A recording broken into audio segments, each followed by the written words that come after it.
bienvenidos nuevamente a un programa de En Contexto. El día de hoy tenemos al doctor Omar Neira. Con él vamos a conversar quizás de lo que se ha perdido un poco de vista con todo el panorama político, la pandemia, la crisis sanitaria y todo lo que se tiene que tener en cuenta para evitar el contagio y para evitar contagiar. Bienvenidos a En Contexto. En Contexto llega gracias a Fundación Naumann, Universidad César Vallejo. Enterarse, sabes más, decides mejor.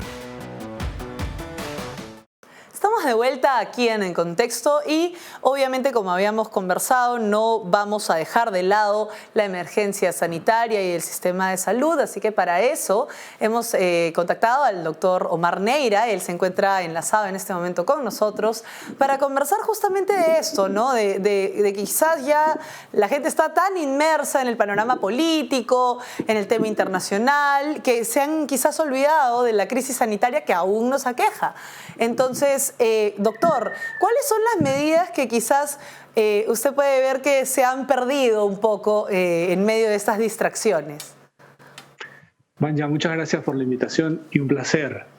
Precisamente, ¿no? Como tú mencionas, hemos olvidado que seguimos en una crisis sanitaria. Hay países que hoy están con unas olas de contagio y fallecidos muy grandes. Rusia, por ejemplo, sobrepasa los 900 fallecidos diarios como producto de su tercera ola de contagio. Y en ese contexto, en Perú, como sociedad, hemos descuidado las medidas sanitarias que son básicas, ¿no? El uso permanente de mascarillas en espacios cerrados, eso estamos perdiendo. El asistir a lugares cerrados sin ventilación también. Y son conceptos que la sociedad todavía debe seguir manejando por un buen tiempo. Eso como sociedad, como personas, creo que hemos olvidado en estos meses, debido a que Perú hoy vive lo que llamamos un silencio epidemiológico.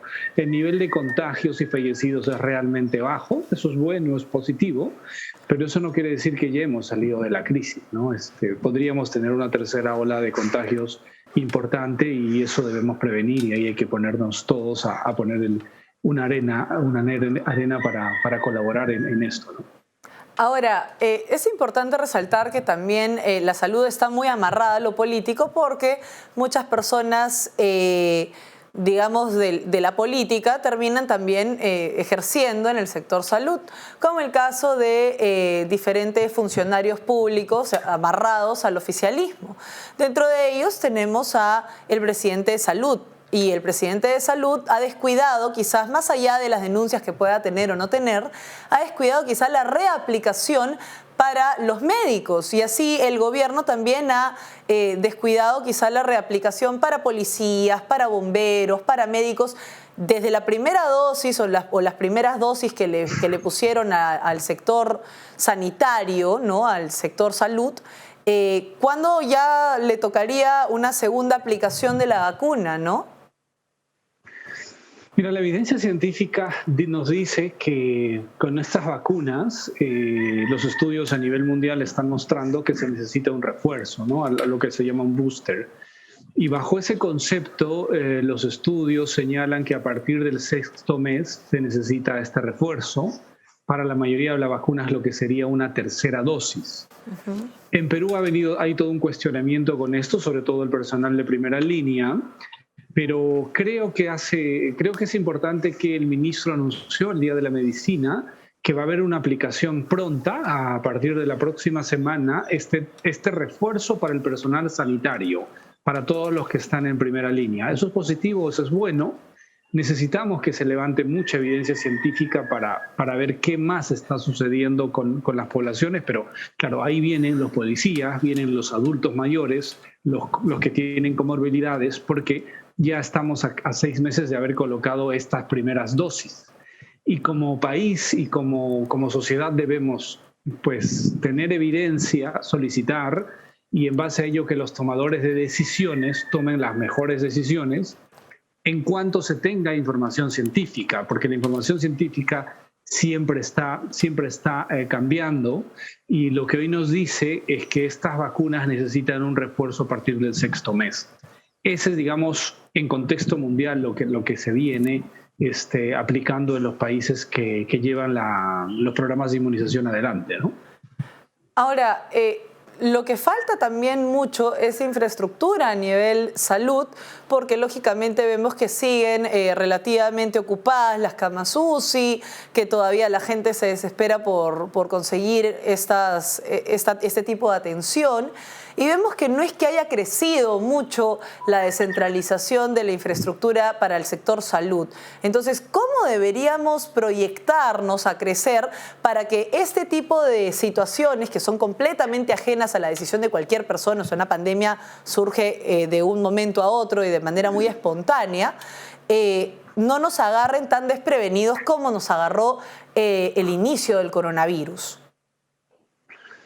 Claro, ahí hay un análisis ya mayor acerca de lo que es la salud en general en el país, la infraestructura hospitalaria, recursos humanos, y eso es mucho más complejo, ¿no? Si bien es cierto, a todos los países nos sorprendió la presencia de la pandemia, pero los países que optaron por una estrategia de no contagio, no como en Perú, que fue por un sistema hospitalario, les funcionó mejor.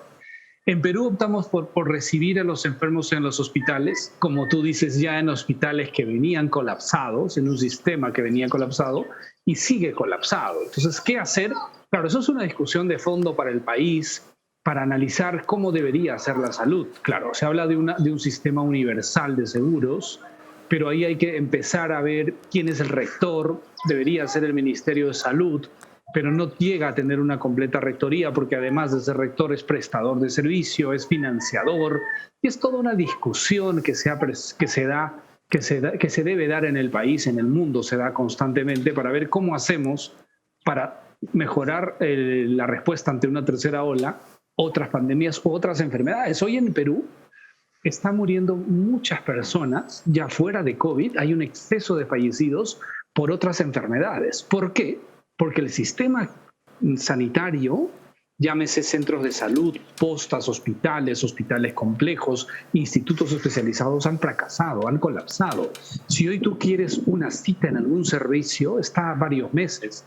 Y entonces tenemos retrasos en diagnóstico en cáncer, tenemos problemas de salud mental y otras patologías que no se están viendo. Y eso hay que llamar la atención de los tomadores de decisión en este país, ya inclusive a este gobierno, donde no se ve una respuesta, no se abren los centros de primer nivel de atención y seguimos sufriendo. Y esto es también a nivel privado. Hay una complejidad en la atención y esperemos que no haya una tercera ola tan potente como la primera y segunda en Perú, porque va a terminar ahora sí de afectar inclusive a otras patologías que no han sido atendidas en esta primera fase de pandemia.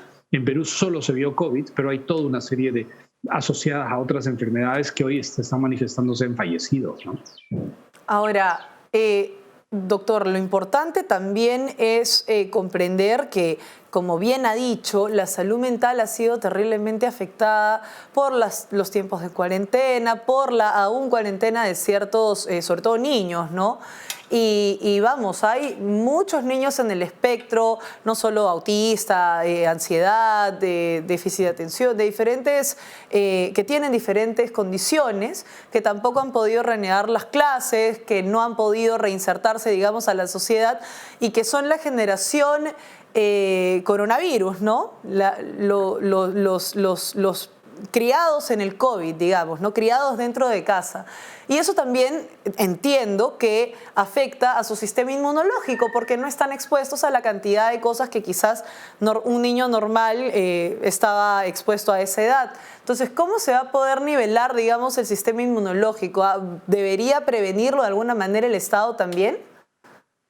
Claro, necesitamos que se tome en serio y se planteen políticas sanitarias para ver la integralidad del ser humano, llámese niños, adolescentes, adultos, ancianos, y empezar a ver como todo esto que es una integralidad y no ver solo COVID. Tú mencionas salud mental, mencionas a los niños, mencionas el colegio y todo esto está relacionado. Hace meses venimos insistiendo que para proteger la salud mental, para mejorar el desarrollo de los pequeños, tienen que abrirse los colegios. Somos el único país en la región y de los pocos en el mundo que no abren los colegios completamente. Estamos en algunos en semipresencialidad, se discute porque el ser humano es íntegro. Tú no puedes separar la parte biológica simplemente de la parte de salud mental. Uh-huh. Y eso genera, es un ida y vuelta. Si hay una persona que está muy bien en salud mental y tiene su integralidad, va a generar también una respuesta inmune adecuada. Uh-huh. Y entonces tú ves cómo nos protegemos de COVID, cómo permitimos que los niños hagan deporte, generen anticuerpos, tomen sol, al recibir rayos solares, pues se generan ciertas sustancias, el desarrollo de ciertas vitaminas en el interior del ser humano y empezamos a generar en esta integralidad respuestas positivas. Uh-huh. En este país se tuvo una de las cuarentenas más estrictas del mundo que no funcionaron porque tenemos el número de fallecidos más alto del mundo. Uh-huh. Y entonces todas estas circunstancias nos llaman a decir qué hacemos de acá a futuro. Y no vemos una luz, salvo el programa de vacunas que más o menos está funcionando en el país. No hay una propuesta para salud mental, para cáncer, enfermedades hipertensivas, diabetes, colesterol y todo lo demás. Uh-huh. Y esto es complejo y no veo yo en las actuales autoridades que muestren un interés y unas propuestas serias. Y hay que tomar esto en sí, porque se nos vienen epidemias de otras enfermedades que vamos a sufrir post-COVID, ¿no? Claro que sí. Con esto vamos brevemente a una pausa y volvemos rápido con el doctor Omer Neira, que está comentando con nosotros todo el panorama de salud que usted necesita saber. Volvemos rápidamente aquí en Contexto.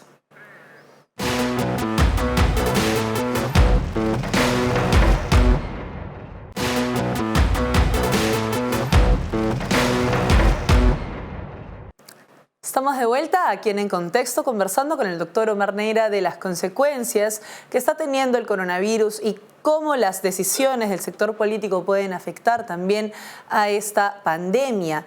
La pandemia todavía no acaba y no sabemos bien el plan de adquisición que tiene de vacunas el Estado, pero mucho más allá de eso surge una ola, digamos, cada vez más grande de dudas respecto a las vacunas, que las personas no se quieren vacunar con Sinopharm, que las personas de cierto rango de edad nada más pueden vacunarse con Pfizer, que no hay Pfizer en todas partes. O sea, se ha creado toda una, digamos, disyuntiva alrededor del tema de las vacunas. Pero lo más preocupante es que hay un sector de la población que dice, no, pero ¿para qué me voy a vacunar si finalmente igual me puedo contagiar? Porque obviamente hay personas que todavía se contagian. Así que quizás sería bueno que le explique a la gente cómo funciona el tema de las vacunas. ¿Qué tan inmune se hace la gente con estas dosis de cualquiera de las vacunas que están permitidas a nivel internacional?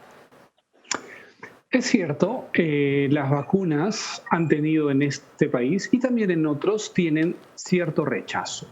Y acá hay dos conceptos que hay que revisar: seguridad y eficacia.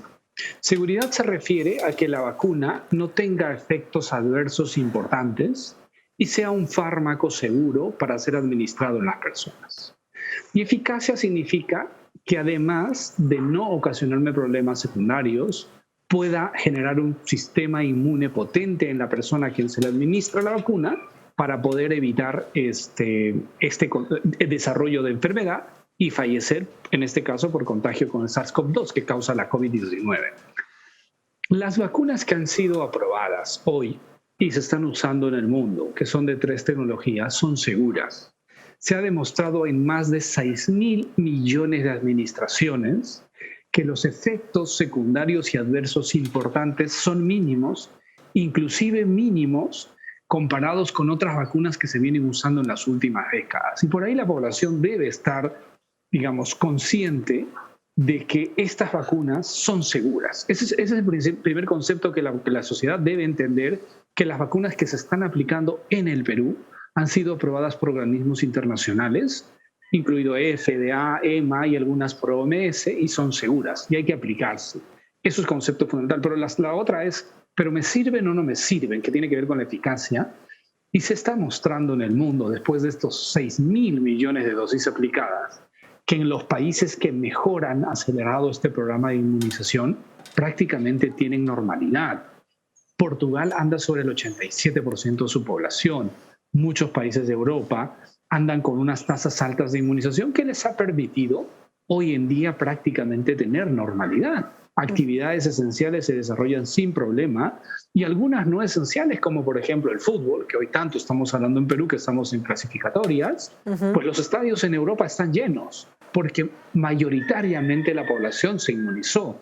Entonces la población debe comprender que si son vacunas seguras y hoy son eficaces para prevenir enfermedades y fallecimientos, debemos acudir a los centros porque hoy hay suficiente cantidad, digamos, apreciable de vacunas que nos permitan que a mayores de 21 años deberíamos estar vacunados con las 2 dosis. Ese es el concepto. ¿Qué pasa en Perú? Pues hay algún rechazo porque estamos en 35% de la población completamente inmunizada y la pregunta es ¿por qué es que no se acelera? Porque hay casi más de 1 millón de personas que no han recibido la segunda dosis. Y la pregunta es que pues algunos dicen que tuvieron efectos secundarios, fiebre, dolor, malestar. Eso va a suceder con muchas vacunas, pero es mejor eso a llegar a una cama UCI, pero hay que explicar. Y eso tiene que tener, todas las vacunas en general no generan algún tipo de rechazo, un dolor en el hombro, voy a tener malestar por 2 días, pero eso pasa, es eventual. Y mayor a esos efectos secundarios no hay otros importantes. Se habla de las miocarditis con las vacunas RNA, por ejemplo, con Pfizer, Moderna, pero es una inflamación que luego con antiinflamatorios baja y el paciente está bien, no genera fallecimiento. Pero me preguntan, Omar, ¿pero el riesgo de miocarditis existe? Sí existe, pero existe más el riesgo de miocarditis si te contagias con COVID sin estar vacunado y hacer problema, vaya. Entonces, cuando explicamos a la población que estos efectos son mayores si tú te enfermas sin vacuna, creo que está asistiendo. Hay otro grupo de personas por ideología, por algún concepto religioso que tampoco está asistiendo porque dicen te van a inyectar algún tipo de, no sé, hablan del chip, 5G y todo eso es fábula. En las vacunas tienen componentes que tienen seguridad, que te ofrecen al sistema inmune la posibilidad de que el ser humano reaccione bien frente a un contagio y no desarrolle síntomas importantes y no fallezcas finalmente. Y por eso creo que a estas alturas, con el desarrollo tecnológico que existe, deberíamos no tener el rechazo tan alto, ¿no? Y eso preocupa y hay que ir trabajando grupo a grupo para ir a ver. Y hay otro grupo que le cuesta acceder porque pues, hay horarios restringidos, no están las dosis disponibles en ese momento y creo que se han ido solucionando hoy en día con los programas de que el Ministerio de Salud está lanzando de que está yendo a buscar a estas personas. Iremos superando, pero en general van ya estas vacunas que se desarrollaron rápidamente, a pesar que la tecnología de Pfizer, por ejemplo, tiene 25 años de estudio, para mí es casi comparable con el hito de que el hombre llegó a la luna, el haber hecho una vacuna tan rápidamente. Eso no quiere decir que no sea buena, sino que se tiene un desarrollo tecnológico tan importante hoy, el desarrollo de los conceptos, de la tecnología, la innovación es tan potente que sí, en 1 año se pudo desarrollar la vacuna, que a mi modo de ver son seguras y eficaces y esto nos van a sacar de esta crisis, no sola, pero nos están sacando de la crisis, ¿no? Suponiendo que igual va a haber un sector recalcitrante, digamos, que no va a querer vacunarse, ¿qué tan factible es que de acá a un tiempo ya no sea obligatoria para entrar a ciertos países? Porque también está cruzando por el lado de que están coactando la libertad de la gente, están obligando a que si una persona quiere viajar, sea por necesidad, por negocios, por trabajo, por estudios, les pidan obviamente la vacuna en el país de destino, ¿no? Entonces dicen que eso de alguna manera, hacerla obligatoria, ¿no? Está impidiendo que ejerzan su libertad a cabalidad. ¿Qué tan cierto es esto? Bueno, hay toda una tendencia por el uso de estos pasaportes COVID, pasaportes de vacunas y todo eso que los países van a exigir. Pienso que para la realización de actividades no esenciales, sí la tendencia en el mundo es que sea obligatoria. No quieres irte al estadio, quieres irte a un restaurante, actividades estas no esenciales, bueno, vacúnate porque ahí hay un riesgo mayor. Las básicas, creo que no, que es ir al mercado, qué sé yo, digamos. Pero va a ser una discusión permanente, pero si tú recuerdas antes de COVID y necesitabas ingresar a ciertos países y querías irte a una vacación a un cierto país, llámese Bahamas, por ejemplo, era obligatorio que tengas tu vacuna de fiebre amarilla. Claro, Sin fiebre eso amarilla. viajaba. Y no había tanta discusión. ¿Quieres irte a Bahamas? Pues ponte tu vacuna de fiebre amarilla. Ya. Sin ir muy Creo que lejos, a la esa selva discusión- también. O sea, Es correcto, acá en Perú también, durante mucho tiempo tú tenías que pasar Oxapampa y ir a Chanchamayo y te hacían la solicitud de la fiebre amarilla. Últimamente no, pero finalmente son condiciones que se han ido dando previo a COVID y creo que se van a dar post-COVID. Si tú necesitas entrar hoy a Europa, te están pidiendo tu certificado de vacunación y creo que pronto lo va a hacer Estados Unidos, ¿no? bueno, muchísimas gracias, Omar, por haber estado el día de hoy con nosotros y por haber esclarecido el panorama en el sector salud para nuestros televidentes. Muchísimas gracias. Vanya, encantado. Muchas gracias. Bueno, vamos brevemente a una pausa y volvemos con las conclusiones aquí en Contexto.